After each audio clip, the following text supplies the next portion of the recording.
I was sick to my stomach when I discovered my wife's secret Google account, which contained hundreds of photos of my ex-girlfriend.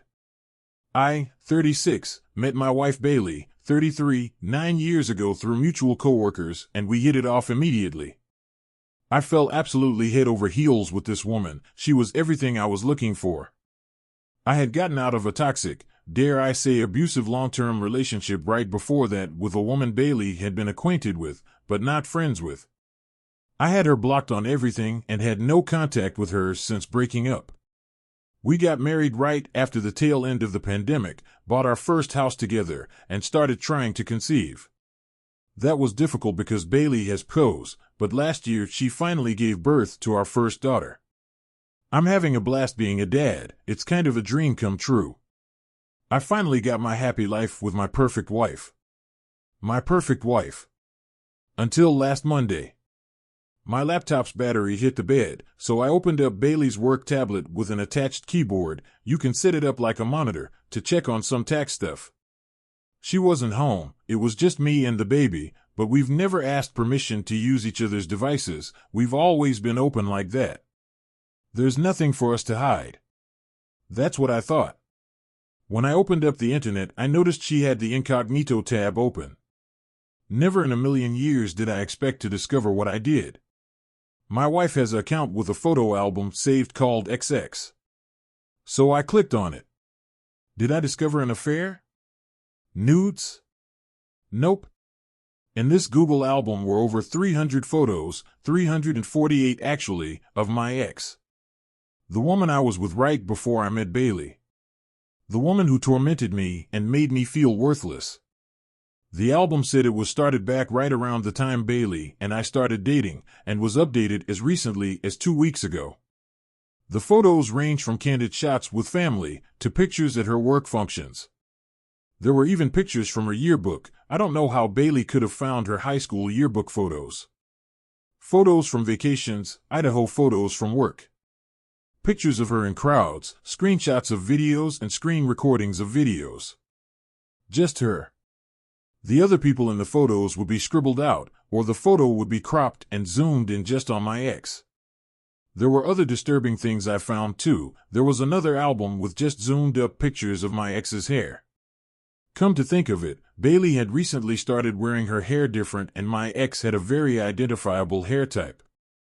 There was another album with screenshots of comments on social media. Of course I can't find them because I have her blocked. Like Facebook groups she's in and public posts.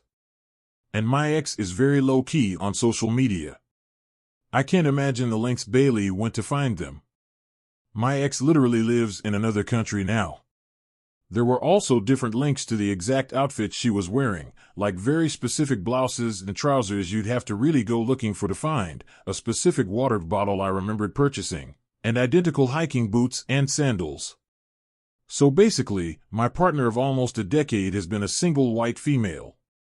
My girlfriend has secretly stalked her to the point of buying her exact clothes and changing her hair, and now I'm starting to realize Bailey's new interests over the years were just my ex's.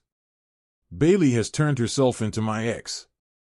Everything feels like a lie. Our love feels like a lie. The things we share feel like a lie. I threw up and had a panic attack. I looked at our daughter and felt betrayed. I haven't confronted her yet. I don't know if I want to.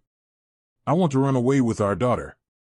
I want to print out all her pictures, leave them on the table, and disappear. I don't know what to do, I just want to throw up. Relevant comments. Shmay, holy cow. That definitely is alarming. The best thing to do is address it now to see what'll change if she no longer has someone to replicate. The toxic side of me would slowly start mentioning things like, you really do remind me of someone. And nonchalantly bite into an apple and walk away. I feel like what's worse is that she subtly made these changes over time under my nose. So my ex has a specific career and Bailey didn't express interest in switching careers to the exact same thing until after I had mentioned what my ex did. Didn't notice at the time, but I remember telling her ex went to school for that. The hair was more recent, the outfits and objects, slowly over time. The interests, I'm not sure how much she's stolen personality-wise from my ex and what she actually likes. It's all incredibly exhausting and confusing. Miss_Chapstick. I'm so sorry, this sounds like something out of creepypasta. OP, I'm actually surprised with the amount of support I've gotten here in the last hour, haha. Believe it or not, there are no other red flags in our marriage. Now I don't know what else I've missed. OP added. While I talked about my ex, most of the things I told my wife about were negative and painted her in not such a good light. My wife knows these things and knows they were traumatic. Of course, I've mentioned things like what she does for a living and things she used to do. I think everything else she found she got through intense cyberstalking through my ex's friends and family. The yearbook photos, I have no idea. Edit, removed specific info so I don't accidentally dox myself. Update. I'm pretty sure I accidentally got my original post removed just now because I tried to update it with a link to my update. Oops. Anyway, I'm the guy who found the Google Drive full of pictures of my ex. So, I was not expecting my original post to go viral on YouTube and TikTok and have so many responses. Yikes. I am overwhelmed by the support. I am humbled by the number of people who have been through this experience, on both sides. I have an update, but it's probably not as exciting and as juicy as you want. It's not bad though. First, let me clear things up. If people think this post is fake because it doesn't make sense, or are trying to conceive timeline is short, or the way I worded things makes it look like a teenager or woman wrote it, continue to think that because it means I've successfully been vague enough and worded things to not accidentally dox myself. Believe this is a creative writing exercise, so I don't embarrass myself. For real. No, I didn't actually throw up. I was in the middle of a panic attack. Private browsing, tabs were open to the websites with clothing and objects, another tab was signed into Google Photos. When I exited the Google Photo tab to look at the websites with clothing and came back, it was already signed out and I couldn't get back in. A lot of the clothing I recognized wasn't because I remembered my ex wearing them. There were more recent pictures of her in the file wearing them, and I remember the day Bailey bought the water bottle that also happened to be in the folder, the hair. Bailey and my ex are the same race and my ex wore braids in a particular way.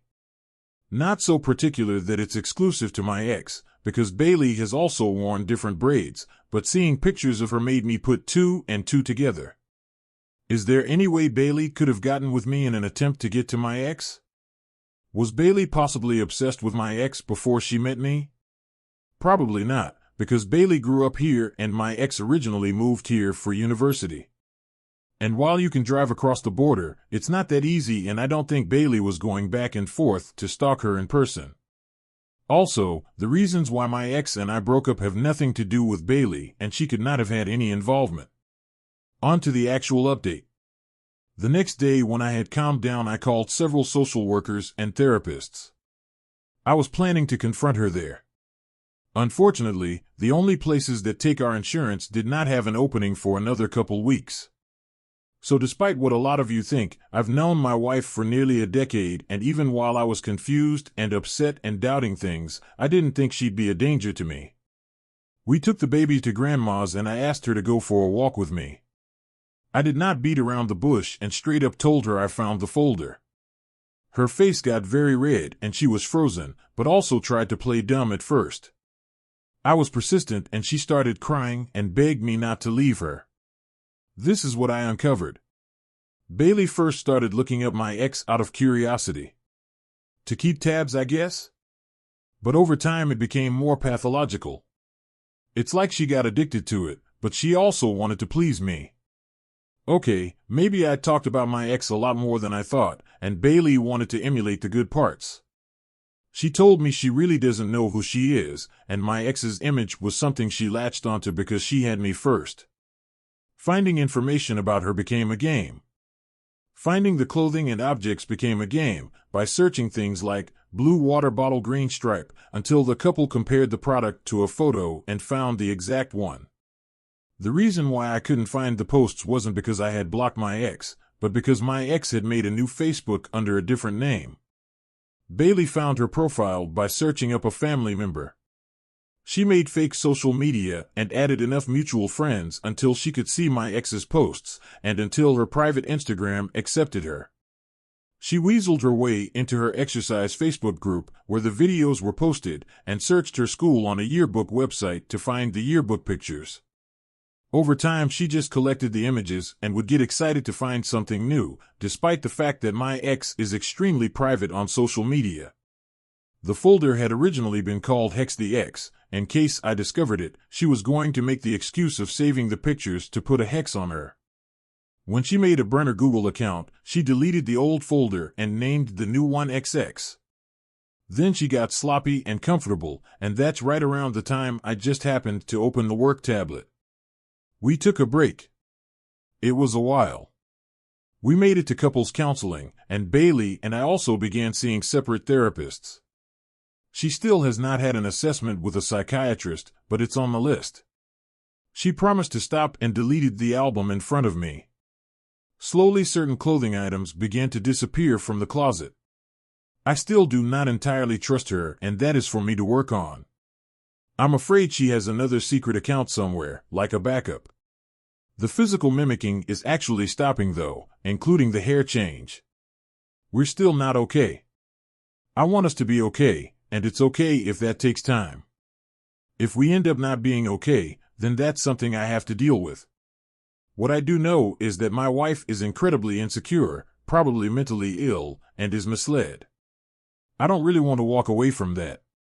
Although this probably isn't the most exciting update, I appreciate the private messages I just couldn't get back to, Reddit cares, and links to resources.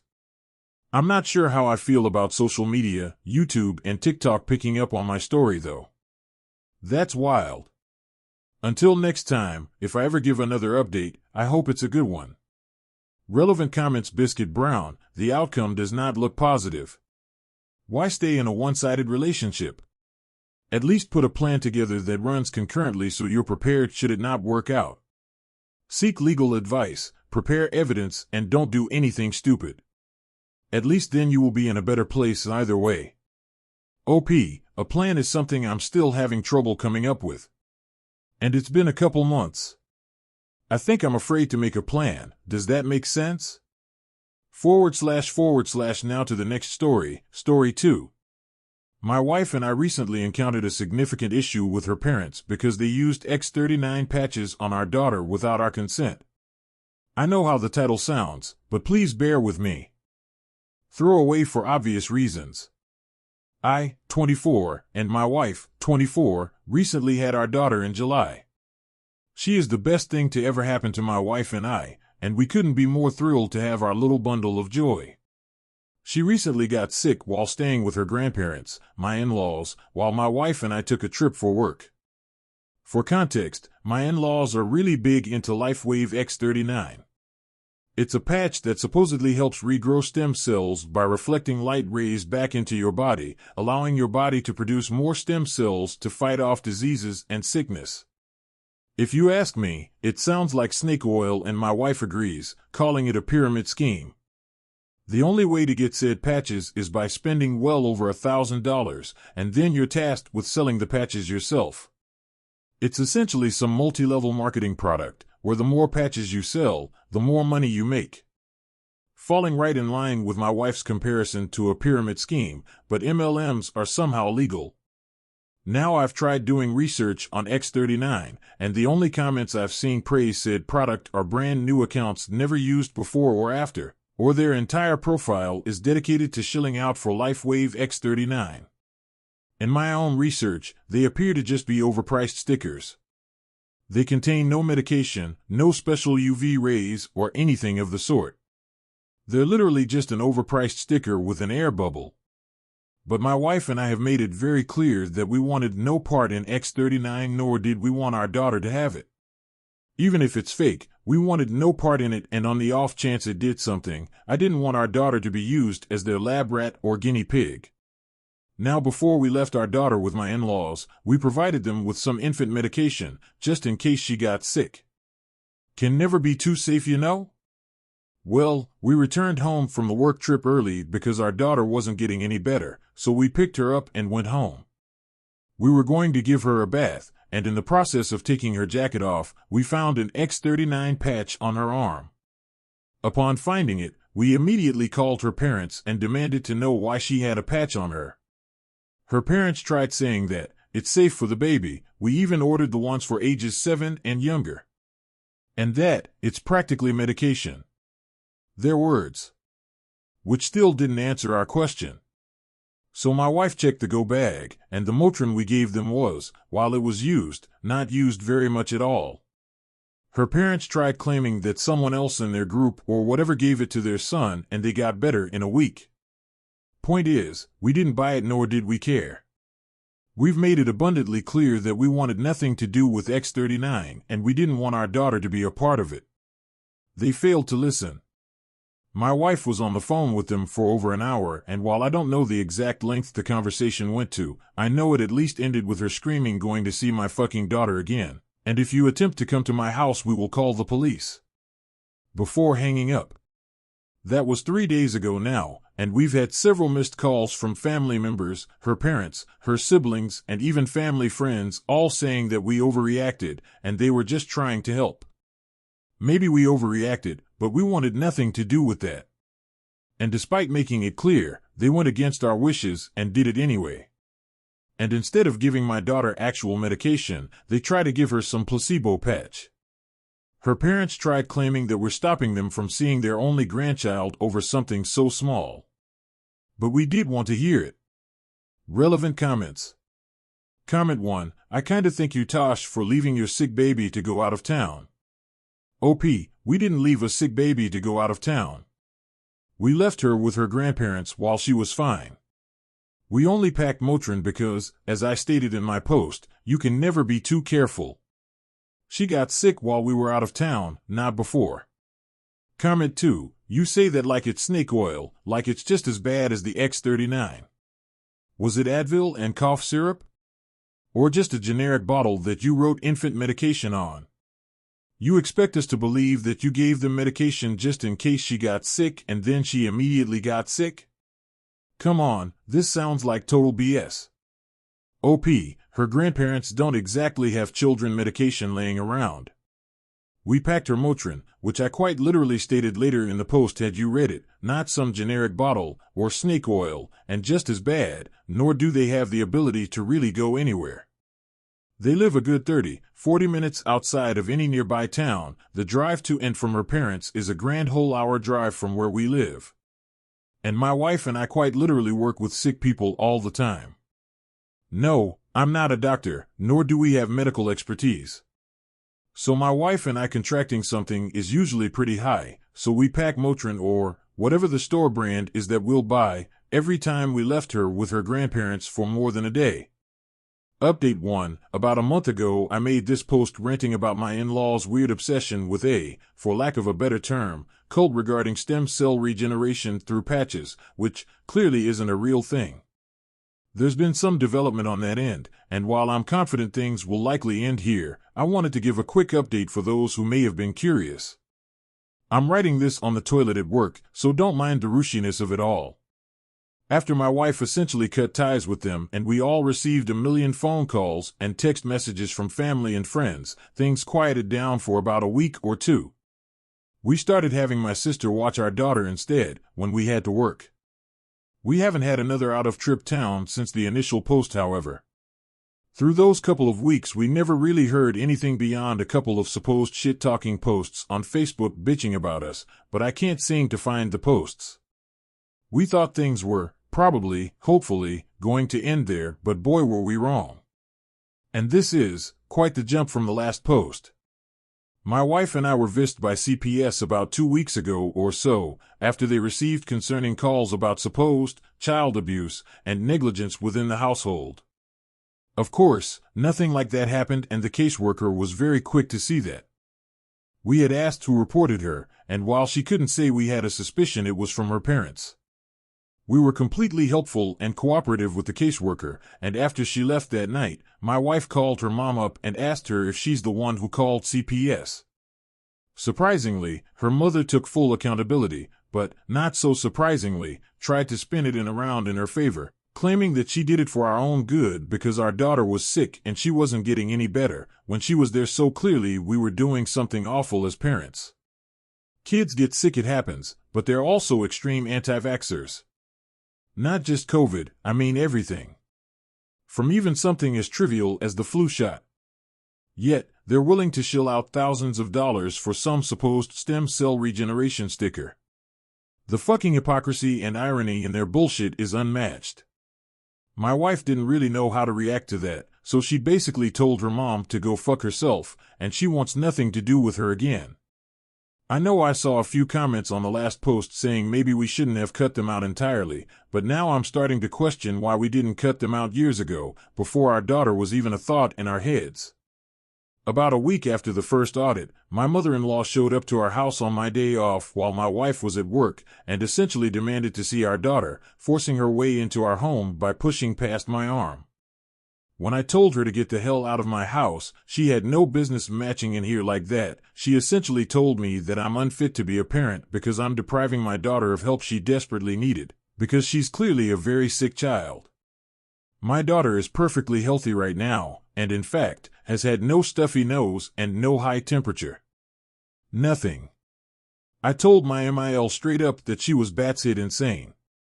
I went off on her about how she lied to us, went against our wishes, had the audacity to call and lie to CPS, and then show up at our house unannounced, uninvited, and march herself inside, as well as everything about her X39 LifeWave bullshit. We argued there for a while, before I finally got so fed up. I told her to leave my house before I called the police. She stormed out of the house, and in true Karen fashion, said, "This isn't over," before slamming my door. I immediately called my wife, who was, of course, irate. The following morning, we filed a restraining order at the courthouse from her mom and dad, because they're clearly not in their right mindset. The caseworker had to audit us a few more times as per their guidelines over the past 2 weeks, and yesterday was her last day, where she informed us that we're doing good and she's sorry for the trouble they caused. We kept her up to speed on the LifeWave shit, the showing up unannounced, and the restraining order, and though she couldn't really take a side, she seemed apologetic. But my wife and I are pretty livid. We started looking at houses in another state to get as far away from her in-laws as possible. Our company has offices out there, so it's entirely possible we could just be transferred. So we're crossing our fingers that all goes well, the restraining order gets filed soon enough, and we'll get a place clear across the country so that this will hopefully be my last update. // things aren't going to be as juicy in this post as the last two, but some new things have happened, so I'll just jump right in. After my in-laws called CPS on us for no discernible reasons other than we forbid them from seeing our daughter, things mostly quieted down. Some of you suggested that we should do more than just get a restraining order, so we bought some security cameras and had them installed all around our property, and our neighbors, who were pretty good friends of ours, was in the loop for the most part, and any time we had to go somewhere, not only did we have video cameras recording every time someone entered our driveway displayed directly on our phones, our neighbors kept us updated too. She stopped coming around for the first few months since she called CPS on us, but just the month before last, as we were preparing to move, my in-laws somehow got word we planned on moving states and attempted to block our driveway as her dad tried blocking the front door. Not sure what their plan was there because we have a back door and an extra side door leading from the kitchen, but I digress. Her mom blocked the driveway, stopping our U-Haul or car from leaving the property, and wouldn't budge, even after we told them we would call the police. They told us they'd move if we told them where we were moving to, but my wife told them that that wasn't happening and they had 10 minutes to leave or we'd be calling the police. My neighbor came over during the commotion, but my in-laws still wouldn't budge. My daughter is crying during all of this as my wife is trying to console her, as my neighbor and I are attempting to remove my father-in-law from the doorway, but he wouldn't move. Eventually my wife called the police, and I'm guessing another neighbor called them as well because they responded within mere minutes. My in-laws kept screaming that we were taking their rightful grandchild away and that we'd all be damned to burn in hell for this, but honestly that just made me laugh. The police kept asking them to leave, but they wouldn't. Eventually they were arrested for refusing to leave, and the police were nice enough to call a tow truck for us to be able to back out of the driveway. Lo and behold, as the police were handcuffing my in-laws, they both had on those X39 patches, and even the police questioned them about it. But whatever, what's done is done. We were able to finally leave and on to new adventures. We've been settled in at our new house for the better part of over a month, and we're enjoying it greatly. No word from her in-laws, and they have no idea where we are. We have them blocked, but we'll eventually get messages from unknown numbers or Facebook accounts asking where we moved, but there's no way they're that foolish to believe we'll actually tell them. Luckily, neither my last state or this one have any grandparents' rights, so we're in the clear there. Thank you everyone. Hopefully this is my last update. Relevant comments. Comment 1. Seriously look into a P.O. box and have all mail routed there.